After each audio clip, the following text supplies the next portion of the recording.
Hi, friends. Good morning. Welcome and welcome back to Insightful Healing. I am Amira. Thanks so much for joining. Whether you are catching this live or watching it back, I'm so glad that you made it here. So glad. I, as is in line with the intuitive messages, and we'll get there, it's one of those days where I did not want to get out of the bed. I felt good. I actually slept a little better last night, but it was like, I don't actually want to move from this spot though. Yeah, I don't, it's not what my body wants, but sometimes that's just the encouragement we need to get out of the bed, get going, find that spark, and move toward purpose. So here I am. Me and my green tea. Let's check in.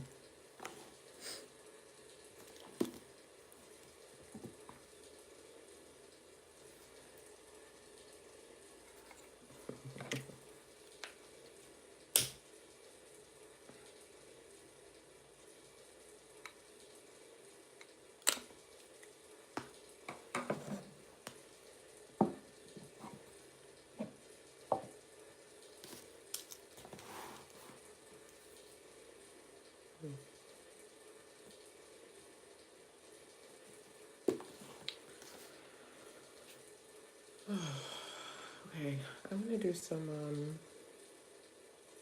alternate nostril breathing again this morning. So if you'd like to join me, you are most welcome to. Can't remember how many sessions ago when I first did it and gave all the explanation. I won't go into the depth of it. You can do it however it feels safe and comfortable and easy for you though. Okay, I'm gonna take my glasses off, which are always dirty in the morning. Like, we can't expect anything different, right? Maybe that's just a thing that happens with glasses. I don't know. I'm still figuring it out. Okay.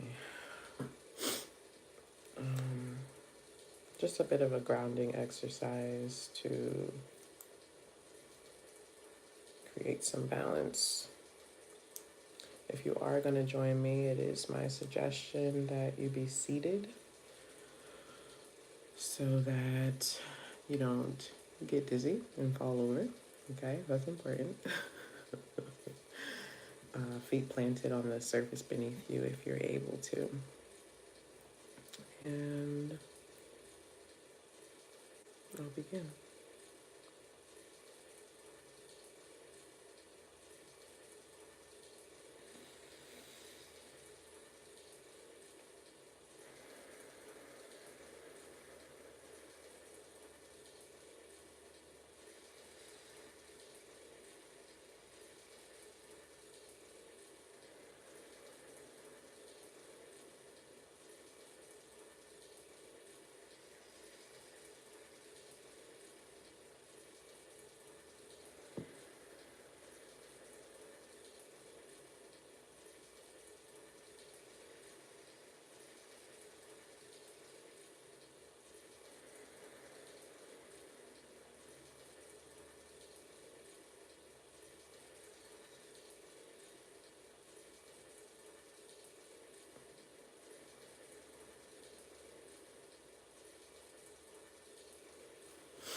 Aside from the potential to get dizzy, hi Michelle, thanks for joining.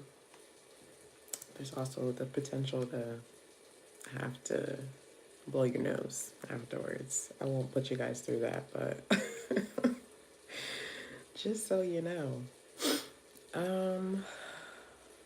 Yeah, I'm feeling pretty well in my body today. Looking forward to yoga. Happy to have my tea. I didn't have hot tea yesterday. That was satisfactory. I was drinking chai tea, but it wasn't my tea, you know? It was chai tea. I hope you guys are feeling well, though, feeling safe wherever you are, whatever you're experiencing. Let's go ahead and jump into these intuitive messages. I woke up this morning hearing a song, as always. It's always music with me. And as I said, I hinted at a little bit ago, a part of it was my own experiencing, but I didn't realize that until just now when I said it out loud. And the song was, or is, Don't Take It Personal by Monica. Don't Take It Personal. In parentheses, the title says, One of Them Days. One of them days. For those of you who are familiar, it's just one of them days when I gotta be all alone. Just one of them days when I wanna be all alone. Just one of them days. Don't take it personal. I just wanna be all alone when you think I treat you. Just one of them days. Gotta take some time out to think things through. And what's the rest of the words? Something like, you always think I'm mean to you, but that ain't true. Something like that. She also talks about like feeling angry inside and basically needing to process those things. I think the song is about the menstrual cycle, which I mentioned again a couple of sessions ago. I have no idea which session it was because I don't think I wrote that down, likely, but that's coming back up again. And also I did look up that cycle because the cycle in particular that or the phase, excuse me, of the cycle that I was being drawn to is the follicular phase. And I remember I had said, like, I don't know which phase that is, and 1, 2, 3, or 4. There are 4 phases of the menstrual cycle. And so I looked it up, and it's the first phase. It's the first phase, so it begins on day 1 of the menstrual cycle. A couple of things about it. First and foremost, when I think of the menstrual cycle, I also think of the lunar cycle, which is the moon. I don't know how old the moon is today because I didn't think to look it up until right now.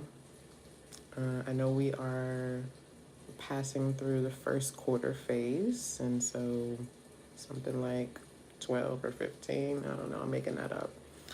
But nonetheless, that particular cycle is typically accompanied by a rise in energy, clearer skin, deeper focus, this sort of thing. And so it's interesting for that song to come through with that cycle, but it goes back to knowing yourself.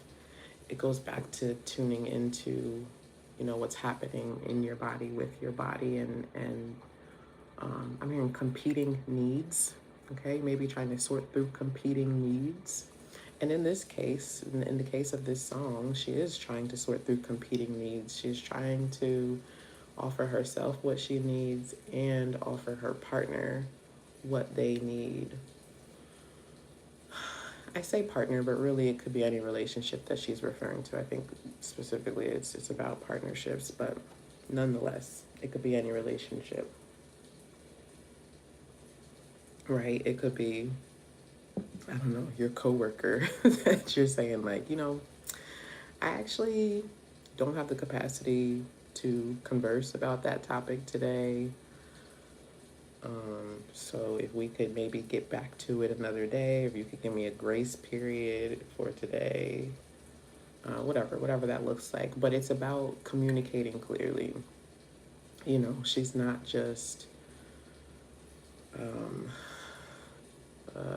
unhealthily expressing her emotions or unhealthily expressing her needs. She's identified what she needs. She's also prioritizing what that other person needs, what her partner needs in this case, and communicating to them, offering them reassurance, offering them affirmation, offering them clarity so that they can um, have some ease, some sense of ease in their mind or in their anxiety. So for some of you, this could be a situation where maybe you experience some sort of anxiety or someone that you're connected to, right? This also brings me to attachment styles and how that can impact partnerships and relationships, right? Especially or specifically the anxious attachment style where when you're detached from that person and especially without clarity, you begin to feel anxious. You may begin to make up stories about why you're detached or make up stories about what that person is feeling or experiencing about you. And so this also led me to thinking about insecurities and what that means, what that looks like, and how that plays a part in relationships. We all have insecurities in some sense, and insecurities can show up in many different ways. Many times when we think of the word, it's automatically an emotional insecurity, but it could also be psychological. It could also be practical. It could also be financial, right? Security shows up in many different ways, and that is something that I remember touching on yesterday. We talked about creating security in alternative ways and really tapping into what security means for us with that root chakra that came up, right? How we can create a foundation that is firm, not just within ourselves, but within our relationships as well. Because it is our responsibility to communicate what we're experiencing and again, what we need and to offer reassurance. Sometimes people believe that, if someone needs reassurance in a relationship, they are insecure and that's their problem, right? But in this case, 1+1 doesn't just black and white or simply equal to. That is a part of balancing out a partnership. That's a part of supporting, playing a supporting role in a relationship and allowing that other person, considering that other person, let's just say. Okay, so don't take it personal. Whether you're telling someone else that today or someone is telling you that it's just one of them days, and we all have them. We all have them. We all have them. It's just one of them days where I want to be all alone. Maybe your phone will be on Do Not Disturb for a significant amount of time today or for a portion of time. But even in that instance, right, if you're if you have a relationship where maybe that other person is expecting to hear from you or expecting to have access to you, it might look like sending a text prior to that says, hey, I need some time to myself and I will be putting my phone on Do Not Disturb until further notice or until this time or for this specific span of time. Just outwardly communicating and offering that communication in advance rather than afterwards. This was reminding me of like when people live by that philosophy. It's better to ask for forgiveness than permission. I have opinions, I have opinions about it, but is it truly better or is it easier? Is what I would say there. Is it the best decision to ask for forgiveness and not communicate what you were experiencing? Or is it just the thing that is easier? The thing that doesn't make you have to confront what you're experiencing or have a hard conversation with someone.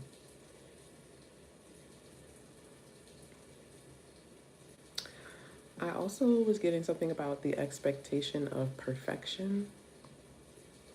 Yeah. And how that plays a role, not just in relationships, but in general, like within ourselves. Okay, maybe holding yourself to a particular standard or another person. Because what is perfection, really? What is perfection? Is that something that can actually be obtained, or is it just this mystical, it's like, the goalpost is constantly moving kind of situation? You could be in a relationship like that where you feel like the goalpost is constantly moving, like you can never live up to someone's expectations, or someone is never feeling satisfied. Okay, that's a completely different thing than safely offering someone reassurance or communication as to what your expectations are, or what your plans are, or what you're experiencing.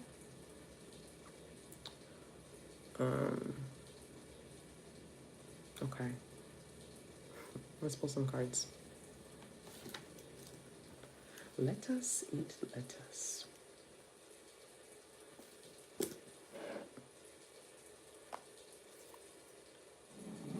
Excuse us. Sense of Self Oracle deck is available on my website if you're interested or intrigued. This is also, I was reminded this morning as well, for those of you who don't know, my book is also available on Amazon. Okay, if you're interested in learning more about me, or maybe your own self within that writing, it's available on Amazon. Searching through one's subconscious.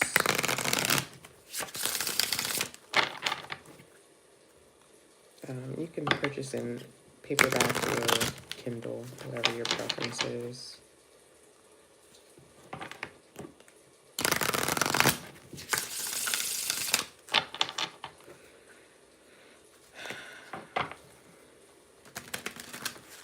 Session 60. Randomly hearing, don't drop that dump da. Hey, don't drop that dump da. Okay. Alrighty.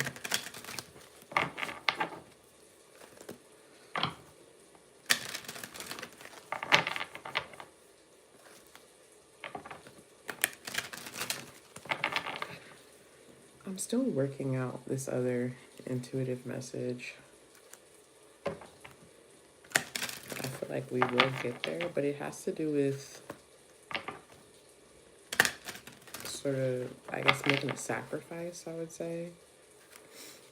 And the sacrifice is, I'm hearing leaning towards, so, okay, leaning towards something that is refurbished rather than new. Refurbished essentially means used and restored.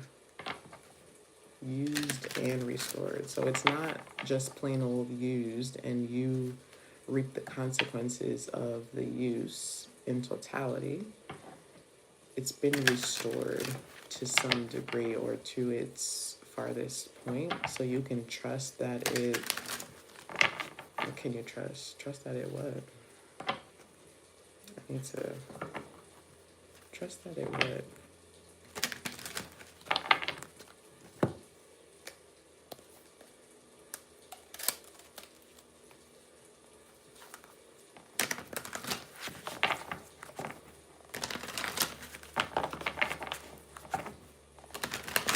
I mean, it'll save energy or resources, right? Going with the leaning toward the thing that is refurbished.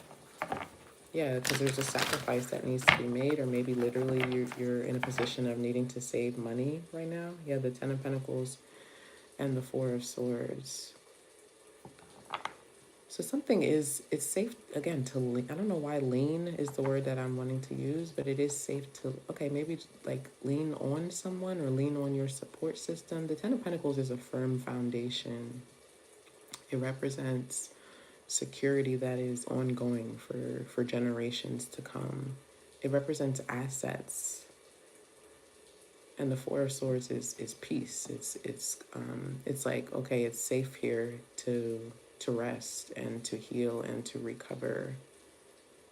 So something maybe temporary, a temporary sacrifice.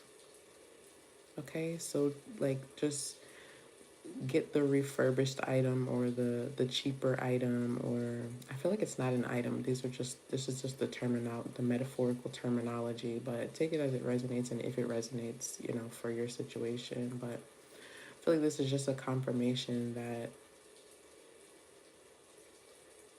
like something is more valuable than you believe it to be. Okay, and there is value in making sacrifices as well. I keep seeing the hangman. First of all, the first value in making sacrifice is a new perspective, and especially with that hangman energy. I've told you guys to some degree the sacrifices that I've made over this past year, and oh my gosh, I can't even count how many aha moments and how much learning. Like, I'm going to be reflecting on it for the rest of my life. 365 days, literally, have just been so powerfully transforming. And they weren't necessarily transforming in a practical way where I could see those practical results or know for sure what they would be at the end. They were transforming in a, oh God, in a much more valuable way, and that's internally, in my spirit, in my psyche, in my emotional space. It allowed me the space, time, energy that I needed to recover, to heal, to gain a new perspective so that I can reap the long-term rewards, right? Again, that 10 of Pentacles, 4 of Swords. I was in a space of healing, being able to rest. It's the 4 though. The 4 energy it's a solid foundation, but it's temporary, right? Just like the 4 of Pentacles. We may be saving and making that sacrifice. It's temporary for the larger picture, okay?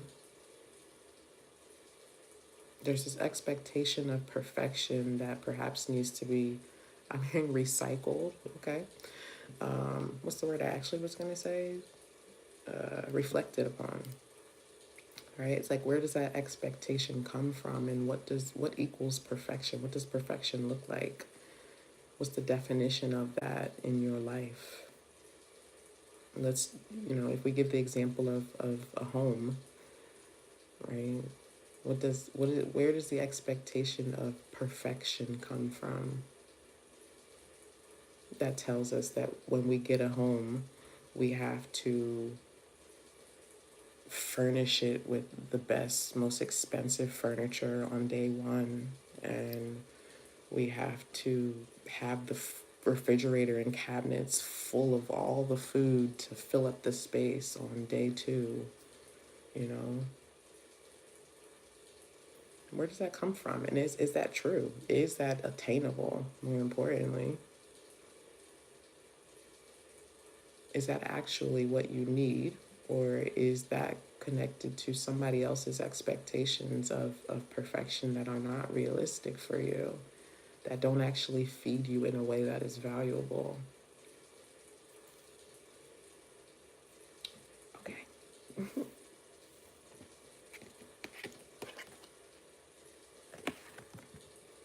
Thank you, Tariq. Okay, yeah. There's a need to reevaluate here, reassess, reflect, which is what we're doing together this morning, right? That's why we do these sessions together. It says reevaluate your relationship with time.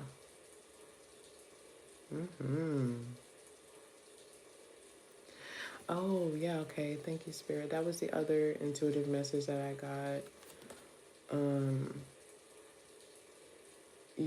It's like, okay, so again, going back to that song, to Monica, don't take it personal, it's one of them days. It's like if somebody's phone is on do not disturb and you're like, dang, what's going on with this person? Like, why aren't they even if their phone, let's say their phone's not on Do Not Disturb, right? They're just not texting you back or answering your phone call. So then on the other end, we may be getting anxious and like I said, making up stories in our head and constantly checking their social media maybe, or maybe texting them 500 times. I know, lots of folks who do that as well. But is that the best use of your time while you're waiting or while you're in that uncomfortable space, while you're in that hangman energy? Is that the best, most valuable use of your time? To be so anxiously attached to that other person's energy. Maybe it's more valuable to reflect.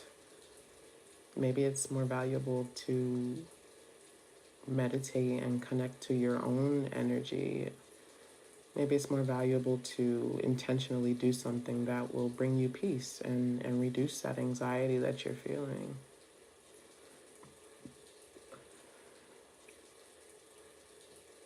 It's like, what are you doing in that time of sacrifice? Right? Are you just like, oh, here I am waiting again, day 2. Here I am waiting again. I don't have what I want. Here I am. I hate it. This is stupid. All I do is wait. All I do is save. I can't spend my money. I can't spend my time. I can't talk to that person. Right? Like, what is your attitude? What is your perspective in that waiting period, in that suspension space? Suspension. Oh God. Some of you, your children may be getting suspended from school. Okay, and you have them like reflecting. But great example. It's like if I get suspended from school because I was fighting, playing video games, especially fighting video games, while I'm at home suspended is probably not the best, most valuable use of my time. I'm just saying. It may not be. It may not be. Maybe it's better spent. I don't know why I'm getting karaoke. Okay, maybe for some of you, karaoke could be something that you're interested in, or a good, an example of a valuable use of your time in this waiting period. But karate, thank you. Karate is what I was actually trying to say out loud, but I saw karaoke. Maybe it's more valuable to learn the art of karate, not just the physical movements of defense, but the psychological parts of it and the self-discipline. Yeah, I'm being reminded of power dynamics and power play in particular. Okay. Muy interesante. Number 35 reduces to an 8.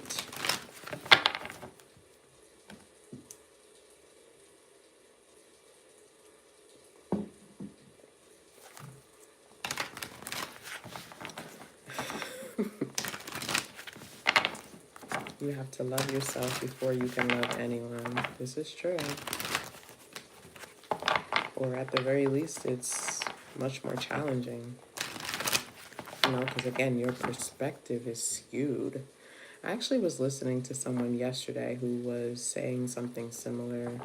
They were talking about how when you come from parents, or maybe a parent or a guardian, whatever that looks like for you, who was unable, incapable, or uninterested in showing you love and that you deserve to be loved, then we show up in relationships, or if we show up in relationships having not tended to that piece of ourselves, then we're trying to love someone from a place where we don't love ourselves or believe that we deserve love. So imagine how that skews in the relationship.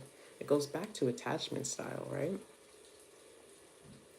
If I'm trying to love someone and simultaneously believe that I don't deserve to be loved. My God, the way that I will be latching on to them and pouring into them everything that I have and don't have is unimaginable. Unimaginable. Because it's this constant search. It's like I need to perform. Again, I need to be perfect to receive love. Some of you may believe that about yourselves. Maybe it's something you believe and you don't even realize that you believe, but that's why that hangman space is so important. It's uncomfortable, but it's meant to give us a new perspective so that we can grow and evolve and put some beliefs to bed. Temperance. Temperance is divine timing. It's healing, it's evolution, it's growth. It also follows death, which follows the hangman. And so for some of you, you may be going through this process of grief. We've talked about grief over and over again, but in this case, it's grief of a particular sense of self that you had, a part of your ego that once served you but no longer does. Now it's like, okay, how can I apply that practically? But this is confirmation that it's time to evolve, and that you have angelic support as well, again, to lean on. You do have support. I'm seeing the Five of Pentacles. You do have support to lean on. Some of you may be challenged by recognizing that support. Because again, we're so in the headspace of this is what I'm waiting for. This is what I actually want. This is not what I want. And like turning your nose up, right, at what's being offered to support your spirit. It may not be everything that you expect it to be or, exactly as you desire it to be, but it is what you need in this time. And so today's a day for us to reevaluate our relationship with time. Reevaluate how we're spending our time, how we're spending that period of discomfort.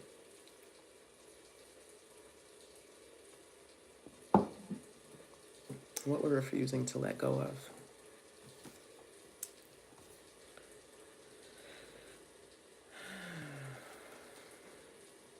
Let's get our journal prompt.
Okay, friends.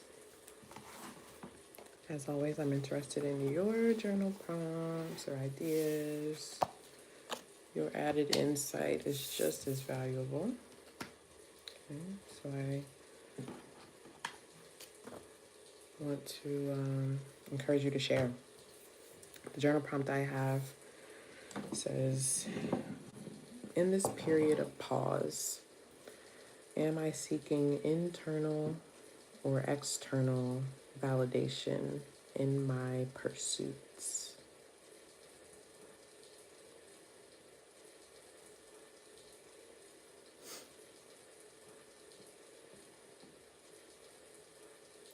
In this period of pause,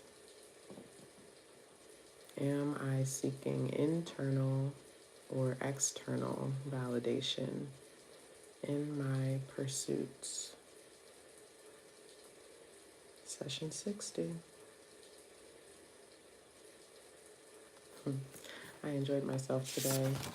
I hope that you enjoyed what you've been able to see and connect with, and that if you did, you will come back and join me another time or connect with the Sense of Self deck. Right? Check out my book, as I said, available on Amazon. Or, just like in the video, is so much confirmation as well. Continues to keep me motivated and in line with purpose and intention. So thank you all.